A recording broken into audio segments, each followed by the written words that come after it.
Hello, I'm John Nicholson. Welcome to my YouTube channel. This is the first of my YouTube videos, and if you want to follow me on a regular basis, just hit that subscribe button and you can contact me, you can leave comments. I'll be replying to some of your comments and I'll be really interested in all the feedback that you want to give me. Well, this is the day after the Trump inauguration. Did you watch it at home? As George Bush would say, that was some weird shit, wasn't it? I mean, the thing that struck me about it, I don't know about you, is just how incredibly graceless he was. It was all about me, injustice is done to me, this is how many votes I got, this is how important I am. It's the bragging that I think is going to be so difficult over the next 4 years. Just so tedious, the bragging, the constant bragging and self-justification. But a few themes struck me. First of all, this is the first president in history to be found guilty of a crime and then to enter the White House. So we have a criminal in the White House. And we have a criminal who marked his first 24 hours in office by pardoning criminals. Imagine if you were a police officer whose friends had died that day and the very people who were attacking you were now being pardoned. It undermines the whole rule of law in the United States. And I think that was a very striking theme from yesterday. Other things that struck me, of course, were those crazy prayers. Did you listen to them? There was the African-American guy who was screaming, looking up into the sky. There was a strange pastor who appeared to claim that God had helped Trump. And that was even before Trump himself claimed that God had helped him. God had protected him because he was in some way special. I'm Scottish. I remember the Stuart Kings, we learnt about them in history in school, and the Stuart Kings who believed in the divine right of kings. Well, Trump apparently believes in the divine right of Trump. Except we know it's all an act. Trump is a man who cannot name a single book in the Bible because he doesn't go to church, he doesn't read the Bible, he didn't even put his hand on the Bible when he swore his oath of allegiance. So it's all an extraordinary act. He said how important it was for him to walk the Bidens to the helicopter as they flew out, with no sense of irony, because this was a man who didn't afford the same courtesy to Biden when Biden beat him last time around. And on that subject, President Biden, I have to say, I don't know about you, I have very little sympathy with that old, diminished president. He said that he would be a one-term president. He would be the president who was intergenerational, who would hand over to the next generation. And yet he was the midwife to a second Trump presidency. And you look at his foreign policy, he was a man who abandoned the women and girls of Afghanistan.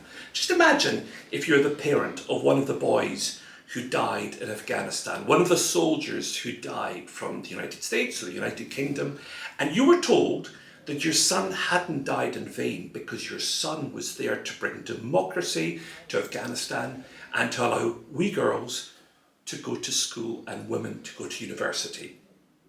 And yet, when he pulled out of Afghanistan, quite needlessly, when he pulled out of Afghanistan, he abandoned the women and girls of Afghanistan. And the parents of soldiers who died there must feel heartbroken and bitter. And then, of course, there's the tragedy of Gaza, the multiple Israeli war crimes, the collective punishment. A prime minister, an Israeli prime minister, who's now wanted by international justice, who won't be able to travel through many jurisdictions because of the crimes that he has committed. Biden stood back and allowed him to do exactly what he wanted. And it's one of the great tragedies, I think, of our age. And as a member of Parliament, I was one of those who urged Westminster to vote to condemn the war and to demand a peace treaty. It was symbolic. We couldn't force the Israelis to do it. But I went through the lobbies, more than a year ago at the start of the war, demanding that Westminster stood up for international values. And as we know, Keir Starmer decided that he would punish any Labour MP who voted with us and force them to abandon their posts. Well, here we are, more than a year on, 100,000 people died, and the legacy, I think, is Biden's, because he might not have been able to stop it, but I think had the Americans stood up against Netanyahu, I suspect that he would have toed the line in the end, because America funds Israel and America provides weapons to Israel, and Netanyahu relied on Biden to stand back. Another image, surely, that we saw yesterday in the inauguration were the tech barons. A row of the wealthiest people in the world come to kowtow to President Trump. These were people who were all supporters of the Democrats only 4 years ago, and yet here they are. They've promised that they will abandon fact-checking, which of course suits Trump. He doesn't want anybody to check facts because he spews lies. And yet there they are, the people who only a short time ago were folk who promised us as MPs, that they would abide by fact-checking rules and that they would counter the spread of disinformation. Yet Trump is the master of disinformation. And today we've seen yet more from him 24 hours after the inauguration. Today, for example, he signed an executive order in which he said that he was going to stop people who'd been born in the United States from having the right to citizenship. He said that the United States was the only country in the world which allowed people born in the country to become citizens if their parents were immigrants. Well, two thoughts. First of all, his mum is Scottish, was Scottish, so she was an immigrant. So the hypocrisy is enormous. But secondly, it's just nonsense. If you're born in Canada or United Kingdom or a host of other countries, you get automatic citizenship. So when he says the United States is the only country that does this, that is a clear and blatant lie. We have a long 4 years ahead of us, I'm afraid, and so I think we in this country have got to think long and hard about how we are going to deal with Trump. I mean, you don't want to be like David Lammy, the Foreign Secretary, 1 minute saying that Trump is the Antichrist and the next minute rolling over to have your tummy rubbed because, well, as David Lammy said, because Trump gave him not one, but 2 dinners in the course of 3 hours. I think the United Kingdom's got to recognise that the United Kingdom, after Brexit, is a very low priority for Trump.